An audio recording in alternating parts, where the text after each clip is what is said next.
Hello and welcome to my channel. This is Dr. Dawn Michael, and today we're going to be discussing how to get rid of an unwanted sexual fetish.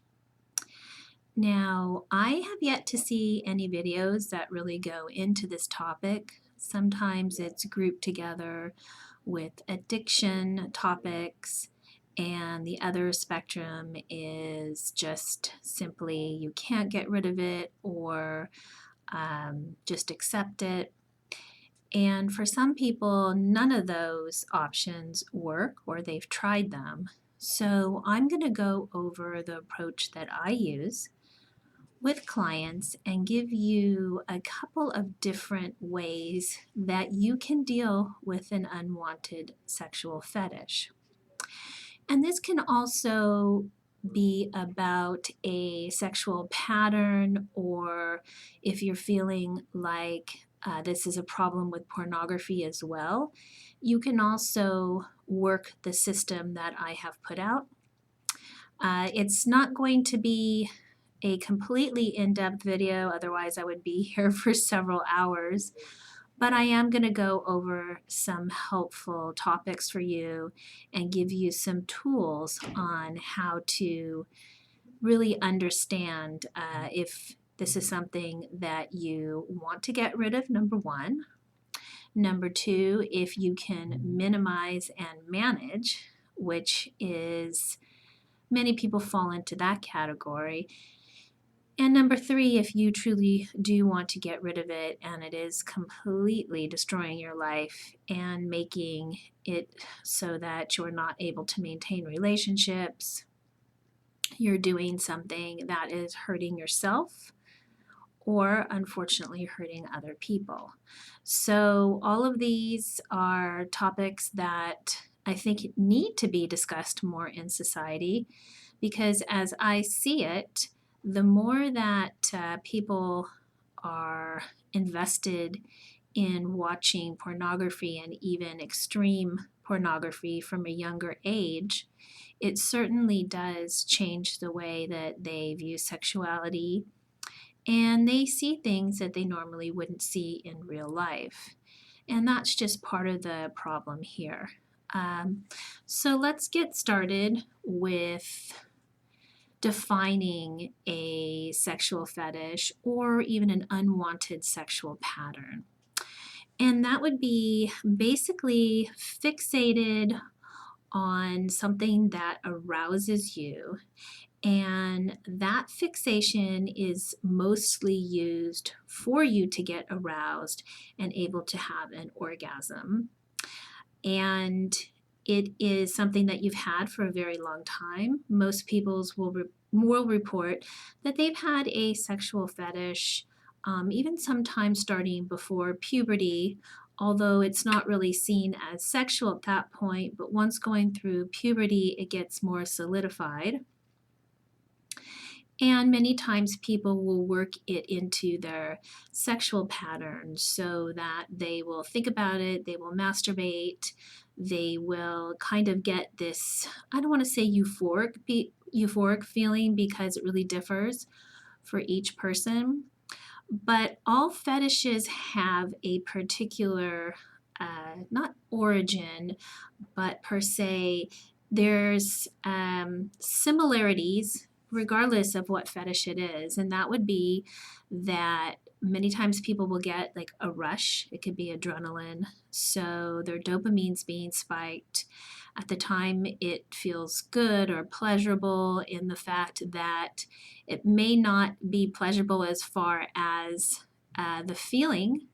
It could be pleasurable for some people in a reduction of anxiety. It's been known to feel safe or comfortable. And if it's a habit that's been around for a long time, it is familiar. And when you have all of these dynamics coming together, it makes for a very strong, I don't want to say addiction, but a strong habit to break, Because if it's your go-to thing for not only sexual pleasure, but also to relieve stress, to get comfort from it, um, you've been doing it for a very long time, it's familiar, that's a very hard thing to give up because what do you replace it with? And that's really what we're talking about. Is many times people aren't able to give up the sexual fetishes or certain types of um, sex addiction, although I don't like to use the word addiction, because it is something that they don't feel they can replace it with something else. So it almost like it leaves a hole in their life. They don't know where to go, how to relieve that stress or get that pleasure. And so even though they try to stop, they keep coming back and kind of falling into the same trap. So it's really important to first understand why, why have you, gone to this extreme to some extent to fulfill this desire or this need to have this fetish. And that takes some introspection from you. It takes some time to really understand, well, when did this start? When did I start being attracted to this? Or when did it start feeling like a comfort to me? And kind of go back in time and think about that. And then at what point did it become a habit and become familiar? So now every time you're stressed or every time you want to have an orgasm or you want to be involved in some type of sexual activity, you're reaching for that fetish, that object that turns you on. It can also be not necessarily an object, but something that you do as well, a pattern, something that is leading up to something. In the fetish itself, it's not just, let's say you have, I'll pick a typical one, a shoe fetish or a stocking fetish, or you have a fetish for latex. It's working into that fetish, which creates the adrenaline rush, which makes it so that it becomes a whole big process. It's not that you're just like, okay, I want to masturbate, think about this particular fetish, and it's over with and it's done. That's not really a fetish because you can kind of replace that easier. This is the entire process with a fetish. So it's something that you think about, it's something that you prepare for, it's something that you buy objects with and that you think about on a regular basis, so that you're putting all of your energy and time and a lot of attention into this fetish of yours, and that's why it seems so big and so important. Now, if you didn't put that time or energy into it and you put it into something else that equally made you feel good or equally gave you maybe a little bit of an adrenaline rush or kind of got you out of a funk or brought you pleasure, but didn't create destruction in your life or ruin your relationships, most people would change. Most people would stop having their fetish. One of the problems that I see in society today is that it used to be that they weren't promoting it or saying, if you feel it, just do it, or you should just succumb to it and it's your right to do that. But that doesn't take into account balance in a person's life. It doesn't take into account weighing, the good with the bad. Like, what is it taking away from your life? So let's look at the positive and the negative. And if it's creating so much more negative in your life than just saying, oh, I'm just going to do it, that doesn't really equal or balance out. It's not a good choice. So there also has to be this idea of responsibility. There has to be an idea of discipline. And so if you really truly want to get rid of your fetish, then you are going to have to be disciplined about doing it. Because what will happen is you'll get to a point where you're feeling kind of crappy, or maybe you're feeling aroused and your guard is down. And so you're just going to turn to the thing that is familiar to you so that you feel better. And that is powerful, because it's hard to break that if you're kind of feeling bad and you're turning to the one thing that brings you comfort or makes you feel better. You're going to go towards that. But if in the end you're either feeling a horrible shame, or it's cost you an exorbitant amount of money, it's cost you your job, it's cost you your relationship, it's exposed you to a point where you feel embarrassed by it. See, all of those things, it's the cost doesn't outweigh the benefit. Okay, so now you're looking at a negative cost factor in your life in many respects. And that's when you have to sit back and go, all right, this isn't working for me. I need to find something else to replace it with, or I need to slowly pull back. So, some of the videos that I have seen and books I've read, I will say this idea of, okay, you just have to cut it, like be done with it, walk away from it. That's not giving you anything to turn to when you're feeling down or crappy or horny, or it's not offering you any replacement. So many times people fail with that particular type of scenario when it comes to any type of trying to deal with a sexual problem, a fetish, or destructive sexual pattern. So the first part that you have to realize is setting up a schedule for yourself. So maybe in the beginning, you will only entertain your fetish once a week or once a month. So you're going to put some type of a limit on it in the beginning and not think about it. So if the thought comes up, you say, okay, I have a designated time when I'm going to do it, that it's not going to disrupt anything in my life at this point. Even though when I do it, I'm still may feel shame or bad about it, because again, it's not a fetish that works for you. And let me just put this into this video so that people understand. If you have a sexual fetish and it's not something that is disruptive in your life, and it's not something that is harming you, then I'm not talking to you. It's like, go on with your life, accept it, you're fine with it, great. I'm talking to the people who no longer want to have it, that are having a problem with it, and they want to get rid of it. So, if it's not something you can work into your life, then I'm trying to give you some options on how to deal with it. So that's really what this video is about. So what you would do is you would limit your time that you're going to be dealing with your sexual fetish. You're also going to try to replace that time with something that is productive and makes you feel good about yourself.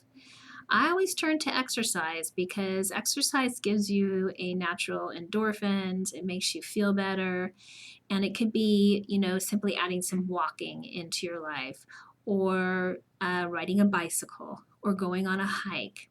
Something consistent that you're going to do every week, or yoga is also great. So you're going to add in some type of exercise that is going to, get that energy out, release those endorphins, because that's what you need to do.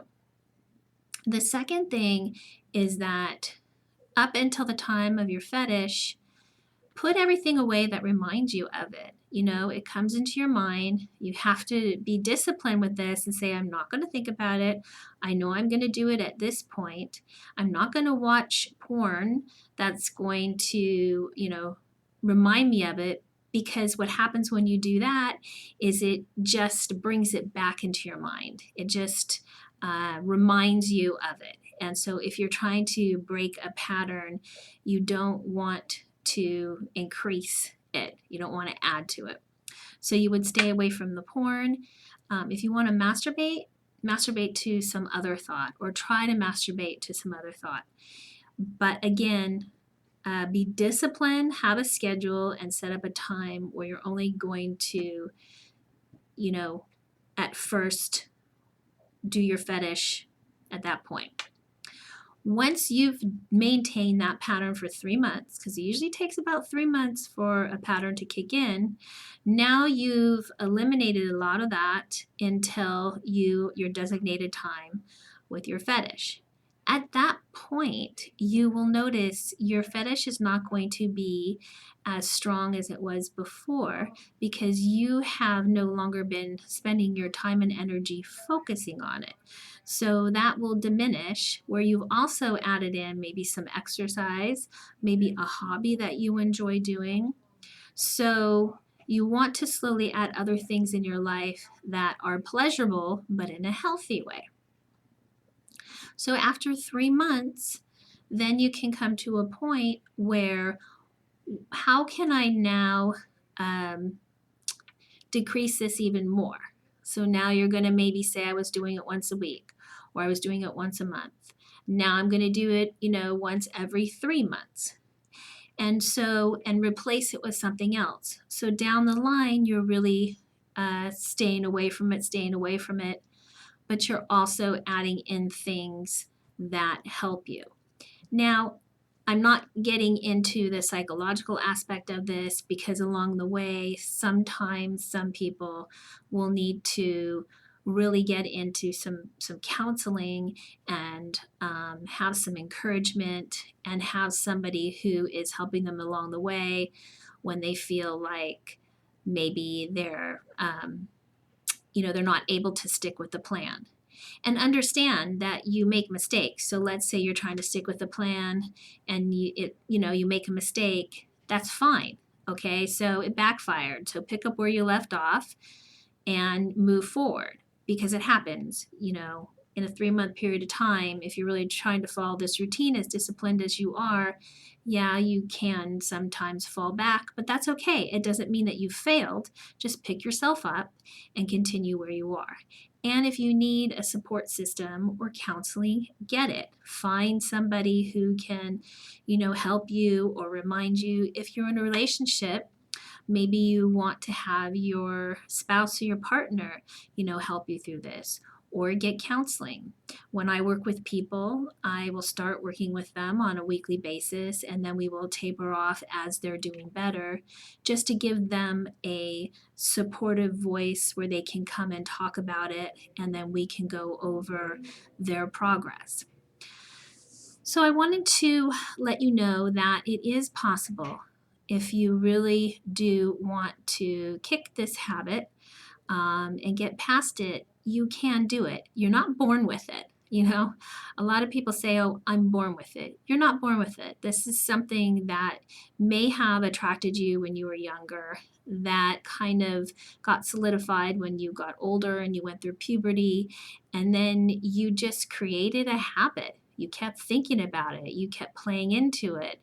And so you put your energy into something, it gets bigger. You take your energy out of it, it gets smaller. If you want to talk about, basic science, if you are putting your focus and energy into something, it's going to grow. It's going to get bigger. I call it the energy ball.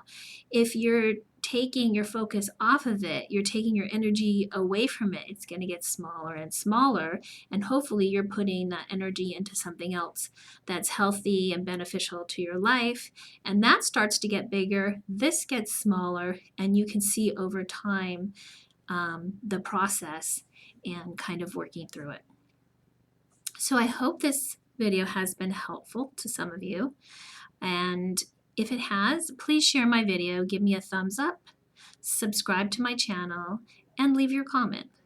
You can reach me on my website at thehappyspouse.com.